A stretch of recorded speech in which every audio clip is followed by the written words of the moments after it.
Hello दोस्तों, क्या हाल समाचार। चलिए भाई, तो पिछली बार जो है हम लोगों ने जैन धर्म के बारे में जो है जानकारी ली थी। आज हम लोग जो है बौद्ध धर्म के बारे में जो है वो पढ़ने जा रहे हैं। तो चलिए देर ना करते हुए हम लोग जो है बौद्ध धर्म को जो है वो शुरू करते हैं। तो मैं यहाँ लिख देता हूँ बौद्ध धर्म। तो इसके अगर मैं संस्थापक की बात करूं, संस्थापक जो थे वो इसके थे महात्मा बुद्ध।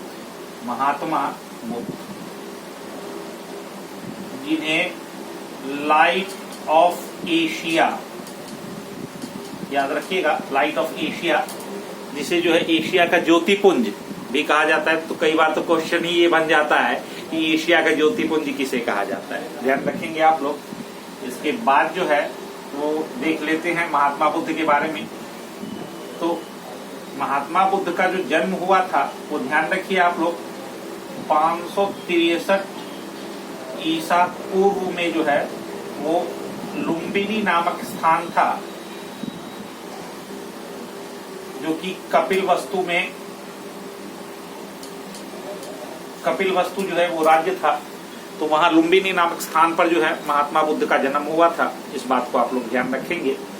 इसके बाद जो है इनके जन्म से जो है संबंधित जो है प्रतीक चिन्ह है, तो आप लोग उसको भी ध्यान रख लीजिए। वो प्रतीक चिन्ह है कमल।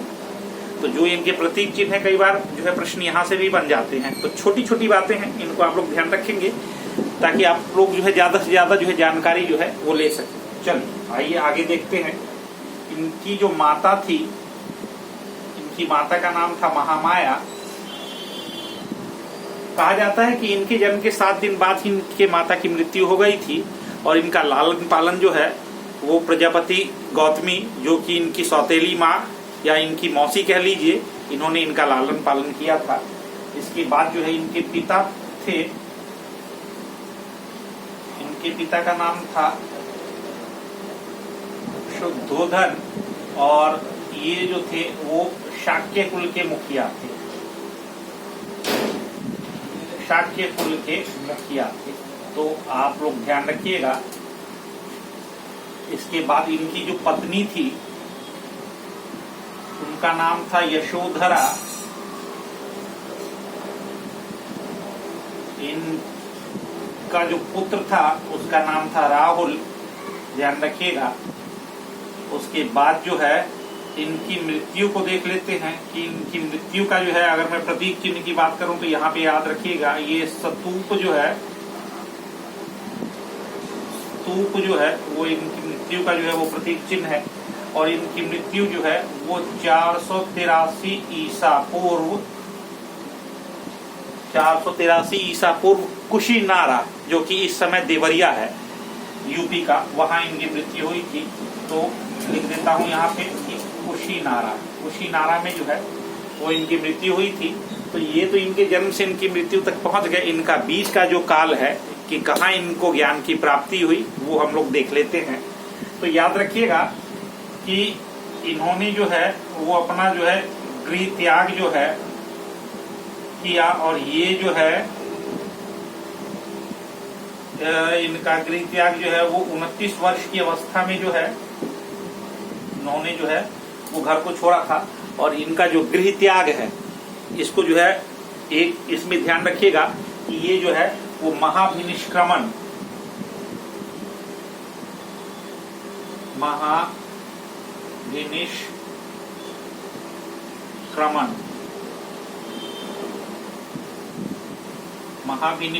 जो है वो इनका जो है गृह त्याग जो है वो कहलाया। तो इसको आप लोग जो है ध्यान रखिएगा कि ये गृह त्याग जो है वो महाभिनिष्क्रमण के नाम से जो है वो गृह त्याग को जो है वो जाना जाता है। अब ये देख लेते हैं कि इनको जो है जो ज्ञान की प्राप्ति हुई थी, तो ज्ञान का जो प्रतीक चिन्ह था वो है बोधि वृक्ष। याद रखिएगा, बोधि वृक्ष, ठीक है ना। इस बोधि वृक्ष को जो है वो क्या, पीपल कहा गया है, पीपल। ध्यान रखिएगा, ज्ञान प्राप्ति जो है वो 6 वर्ष की कठोर तपस्या के पश्चात जो है 6 वर्ष की कठोर तपस्या जो है इन्होंने की थी। और कहा जाता है फल्गु नदी या इसको जो है निरंजना नदी लिख लीजिए, निरंजना नदी, या इसको आप जो है फल्गु नदी। तो फल्गु नदी के तट पे जो है उरुवेला, उरुवेला यानी बोध गया, उरुवेला जो है, उरुवेला नामक स्थान पे जो है इनको जो है ज्ञान की प्राप्ति हुई थी। तो इस बात को जो है आप लोग ध्यान रखेंगे। और उसके बाद जो है जान लीजिए कि इनका जो प्रथम उपदेश था, प्रथम उपदेश जो इन्होंने दिया था वो दिया था सारनाथ में। और ये इनका प्रथम उपदेश जो है ये कहलाया था धर्म चक्र परिवर्तन, या इसको परिवर्तन लिख लीजिए। तो धर्म चक्र परिवर्तन जो है इनका जो प्रथम उपदेश था, जो कि इन्होंने सारनाथ में दिया था और पाली भाषा में दिया था। ध्यान रखेंगे, कई बार तो क्वेश्चन में ये भी पूछ लिया जाता है किस भाषा में जो है इनके उपदेश जो है इन्होंने जो ये उपदेश दिया था किस भाषा में दिया था, तो पाली भाषा आप लोग ध्यान रखेंगे। चलिए, इसके बाद जो है इसको भी आगे जो है पिछली कक्षा की तरह हम लोगों ने जिस तरह से जैन धर्म को 3 भागों में बांटा था, उसी तरह इसको भी हम लोग 3 भाग में बांट लेंगे। और वो भाग क्या होगा वो देख लीजिए कि प्रथम भाग जो है हम लोग देखेंगे कि बौद्ध दर्शन एवं सिद्धांत, सिद्धांत। दूसरा जो होगा वो होगा बौद्ध संघ, और तीसरा भाग जो होगा वो होगा बौद्ध धर्म ग्रंथ, ताकि हम लोग को याद रखने में आसानी होगी। इसको याद रखना ज्यादा मुश्किल नहीं है। जब हम इसको आगे 3 भागों में बांट लेंगे तो उसको भी जो है याद रखना जो है ज्यादा मुश्किल नहीं होगा। क्यों? क्योंकि किसी भी चीज को पढ़ने का एक तरीका होता है। अगर आप लोग उस तरीके को अगर समझ लेंगे तो बिल्कुल आसानी से जो है बौद्ध और जैन धर्म और बाकी जो भी हो आपको जो है अगर उसको आप डिवाइड करके पढ़ेंगे तो पढ़ने में काफी आसानी हो जाएगी। आप लोगों को बड़ी आसानी से समझ लेंगे कि कहना क्या जो है चाहता है कोई, और उसमें जो है किस तरह से जो है वो आपको जो है याद रहे। तो चलिए आगे जो है देखते हैं बौद्ध दर्शन के बारे में जो है वो हम लोग जो है देख लेते हैं। आप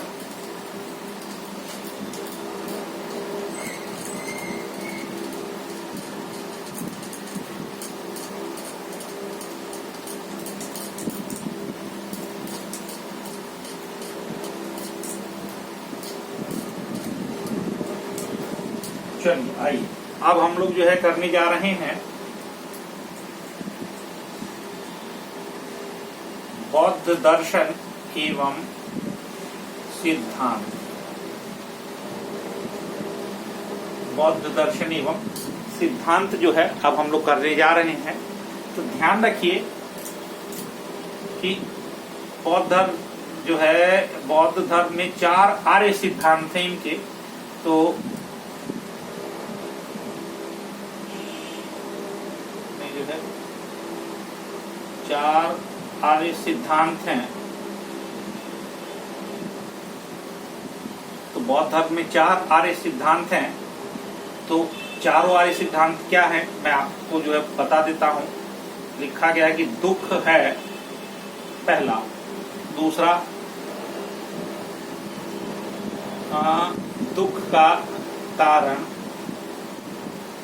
दुख है, दुख का कारण है। तीसरा दुख का निदान है, और चौथा जो है वो दुख निदान के उपाय है। ध्यान रखिए ये जो है 4 आर्य सिद्धांत हैं। इसके बाद जो है इनके अष्टांगिक मार्ग के बारे में आप लोग ध्यान रखिए। अष्टांगिक मार्ग, इनके अष्टांगिक मार्ग हैं, इसके बारे में जो है आप लोग जो है ध्यान रखिए। तो कौन कौन से अष्टांगिक मार्ग हैं इनके, उसको जो है आप लोग देख लीजिए। तो समयक दृष्टि, याद रखिएगा समयक दृष्टि। उसके बाद जो है समयक नहीं लिखूंगा, आगे लिखता चला जाता हूं। समयक दृष्टि, समयक दृष्टि के बाद जो है संकल्प उसके बाद जो है वाणी, उसके बाद जो है कर्म, उसके बाद जो है आजीव, उसके बाद जो है व्यायाम, उसके बाद जो है स्मृति और उसके बाद जो है समाधि। तो ये अष्टांगिक मार्ग है, जिसके कारण जो है ऊपर लिखे गए जो है जो दुख है वो सारे निदान जो है इसी कारण जो है सब जो है दुखों को जो है इन अष्टांगिक मार्गों के जो है थ्रू जो है वो दूर किया जा सकता है। ये बौद्ध धर्म ग्रंथ में जो है वो बताया गया है। अब इसके बाद जो है आप लोग और ध्यान रख लीजिए कि इसकी कुछ मान्यताएं हैं।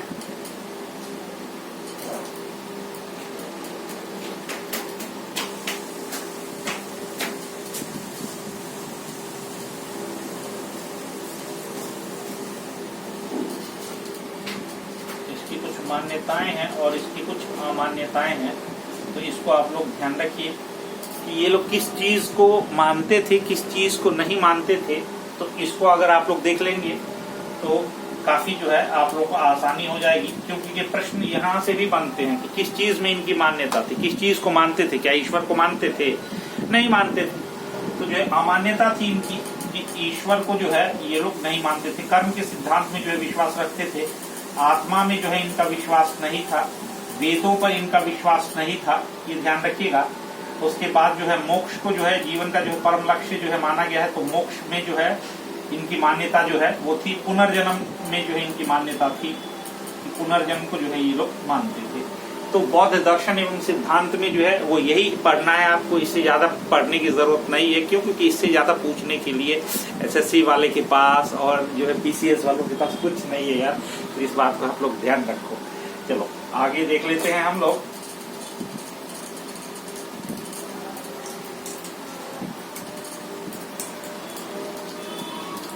बौद्ध दर्शन के बाद जो है बौद्ध सिद्धांत के बाद हम लोग देख लेते हैं बौद्ध संघ।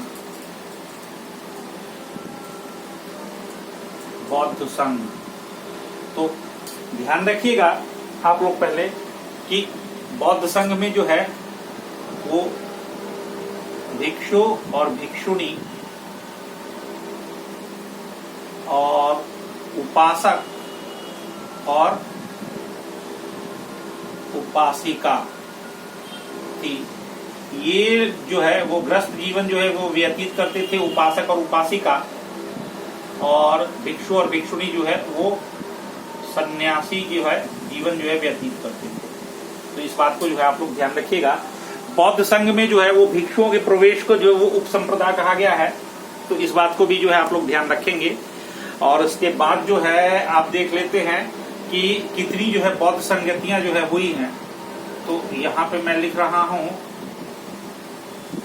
संगीति, उसके बाद जो है किस वर्ष में जो है आयोजन वर्ष जो है उनका क्या था, उसके बाद जो है स्थान क्या था, उसके बाद जो है शासक उस समय जो है वो कौन था, उसके बाद जो है उसकी अध्यक्षता किसने की थी, और उसमें जो है क्या क्या कार्य हुए थे उस संगति में। तो इस बात को जो है आप लोग ध्यान रखिए, ये ज्यादा इम्पोर्टेंट है, क्योंकि इसी से बहुत सारे प्रश्न जो है वो यहीं से बन जाते हैं। तो आप लोग जो है इसको जो है ध्यान रखिए। चलिए देख लेते हैं। तो प्रथम बौद्ध संगति जो हुई थी वो किस वर्ष में जो है हुआ था। तो जिस वर्ष में बुद्ध की मृत्यु हुई थी उसी वर्ष में जो है प्रथम बौद्ध संगति हुई थी, इस बात को आप लोग ध्यान रखिएगा। तो 483 बीसी में जो है बुद्ध को जो है वो महापरिनिर्वाण जो है वो प्राप्त हुआ था। तो उसी समय जो है प्रथम जो है बौद्ध संगति हुई थी। स्थान के बारे में अगर मैं बात करूं तो राजगृह जो है वो स्थान था जहां प्रथम बौद्ध संगति हुई थी। शासक जो था वो था अजात शत्रु, बिंबिसार का पुत्र था। ये हर एक वंश का जो है शासक था, प्रतापी शासक कह लो, ठीक है ना। इस वंश को जो है पितृहंता वंश भी कहा गया है। तो आगे जब पढ़ेंगे तो इसके बारे में जो है जानकारी जो है मैं आपको दे दूंगा। इसकी जो अध्यक्षता की थी वो महाकश्यप जी ने जो है इसकी अध्यक्षता की थी। तो याद रखेंगे।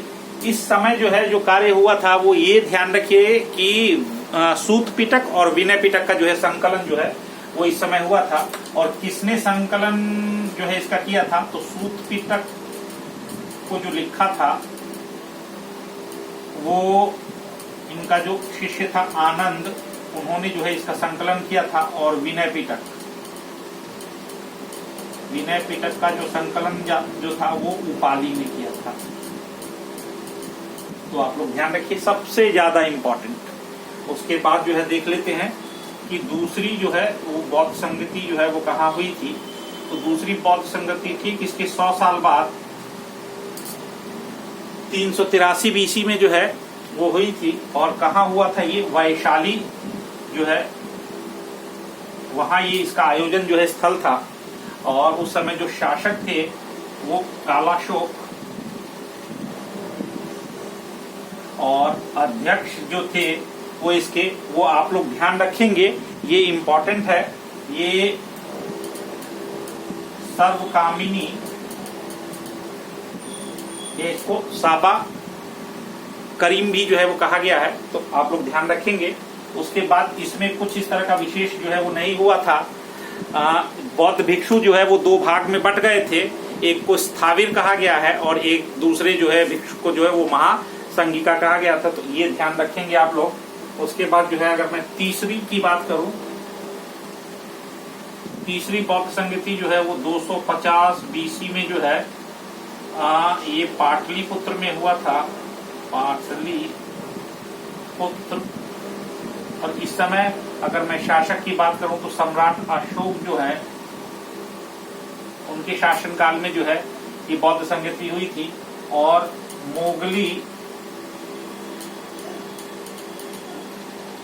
मोगलीपुतिस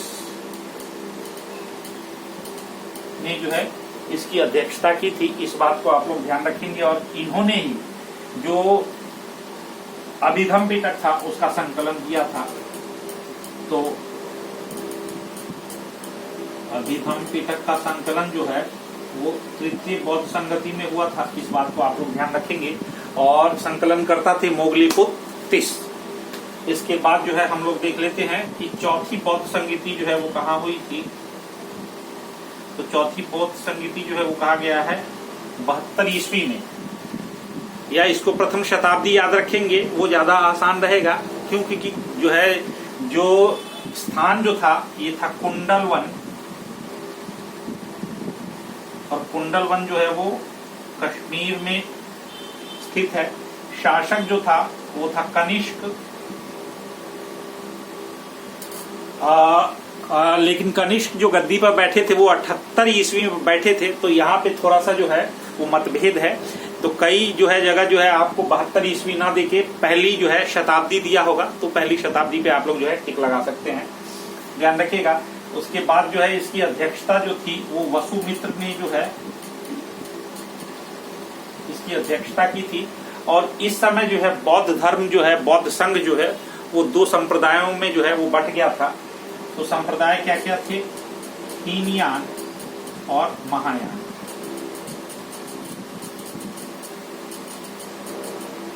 हीनयान और महायान दो संप्रदायों में जो है बौद्ध धर्म जो है वो विभाजित हो गया था। तो इस बात को ध्यान रखेंगे। इसमें इतना ही बौद्ध संघ में। अब इसके बाद जो है हम लोग देख लेते हैं बौद्ध धर्म ग्रंथ।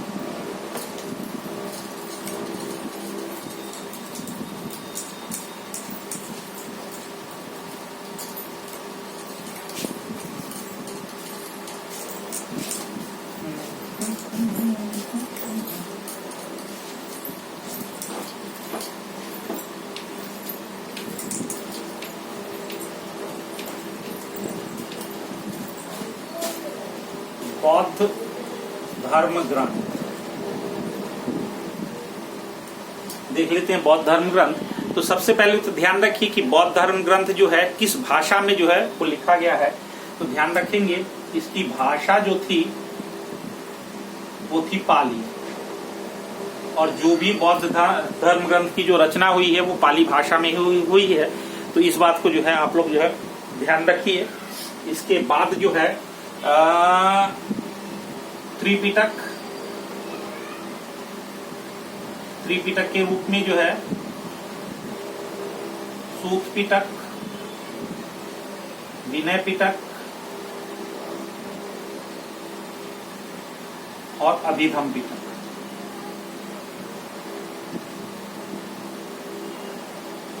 अभिधम पिटक, इसको आप लोग जो है ध्यान रखिए। सूत पिटक में जो है वो बौद्ध धर्म के सिद्धांत जो हैं, बौद्ध धर्म के सिद्धांत का वर्णन है। विनय पिटक में बौद्ध संघ के जो है बौद्ध संघ के नियम का जो है वर्णन है, और विधम पिटक में बौद्ध दर्शन जो है उसका जो है उल्लेख है। बौद्ध दर्शन का जो है उल्लेख है, इस बात को आप लोग ध्यान रखिए। उसके बाद एक जो है आप लोग याद रखिए, मिलिंद पनोह करके जो है एक रचना है जिसमें जो है वर्णन मिलता है नागसेन जो कि बौद्ध भिक्षु थे, और मिनांडर जो है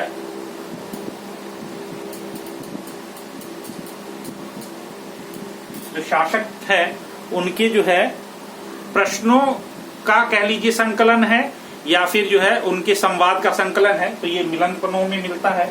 एक और याद रख लीजिए आप लोग, अश्वघोष को याद रख लीजिए। अश्वघोष द्वारा रचित जो है वो बुद्ध चरित्र है। सारीपुत्र प्रकरण है और सौंदरानंद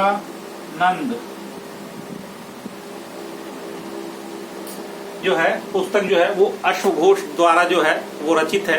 तो इसको जो है आप लोग जो है वो ध्यान रख लीजिए। तो इससे ज्यादा मुझे नहीं लगता है कि बौद्ध धर्म ग्रंथ में जो है वो कुछ पढ़ने की जो है वो जरूरत पड़ेगी हम लोगों को। एक जो है और अगर 2-3 बुक अगर आप लोग याद रखना चाहें तो एक जो है दीपवंश और महावंश जो है, और कुछ बुक्स हैं जिनमें बौद्ध धर्म ग्रंथ, बौद्ध जो है धर्म के बारे में जो है वो लिखा गया है। तो आप जो है बस इन्हीं को जो है याद रखिए, कम पढ़िए, सटीक पढ़िए, ठीक है ना। कम पढ़ने की जरूरत कहने का लॉजिक ये है कि इतना सटीक पढ़िए कि जो आपको याद रह सके और समय पे जो है आपके जो है माइंड में जो है वो कौंध जाए, जिससे कि जो भी प्रश्न पूछे जाते हैं वो आप इंस्टेंटली बना सके। चलिए, धन्यवाद।